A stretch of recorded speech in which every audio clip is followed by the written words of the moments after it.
ஹாய்ங்க எல்லாருக்கும் வணக்கம். இன்றைக்கி நம்ம இந்த வீடியோவில் பார்த்திங்கனாக்கா 98 மில்லிகிராம் கோல்டு காயினோட ப்ரைஸ் டீட்டெயில் தான் நம்ம பார்க்க போகிறோம். ஸோ இதில் பார்த்திங்கனாக்கா கடை சீல் எல்லாமே கொடுத்துருவாங்க. 22 கேரட்டா 24 கேரட்டா அப்படின்றது எல்லாமே வந்துடும்.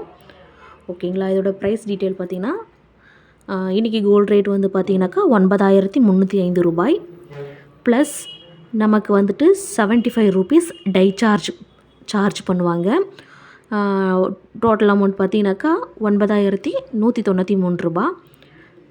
அதுக்கப்புறம் வந்துட்டு 3% ஜிஎஸ்டி போடுவாங்க. ஓகேங்களா. நம்ம வாங்கக்கூடிய ஒவ்வொரு பொருளுக்கும் 3% ஜிஎஸ்டி ஆட் பண்ணுவாங்க. அதே போல் இதுக்கு அமௌண்ட் பார்த்திங்கனாக்கா 275 ரூபா 79 பைசா. நம்ம ப்ளஸ் பண்ணோம்னாக்கா 9468 ரூபா 79 பைசா வந்துட்டு 100 மில்லிகிராம், அதாவது 98 மில்லிகிராம் கோல்டு காயினோட ப்ரைஸ் இது தாங்க. ஓகேங்களா. நம்ம மில்லிகிராமாக வாங்கும்போது நமக்கு டை சார்ஜ் தான் ஆட் பண்ணுவாங்க. ஒரு சில கடையில் பர்சன்டேஜாக ஆட் பண்ணுவாங்க. 2%, 1%, 1.5% அப்படின்னு ஆட் பண்ணுவாங்க. ஓகேங்களா. நான் வாங்கினது பார்த்திங்கன்னா 75 ரூபீஸ் டை சார்ஜ் தாங்க.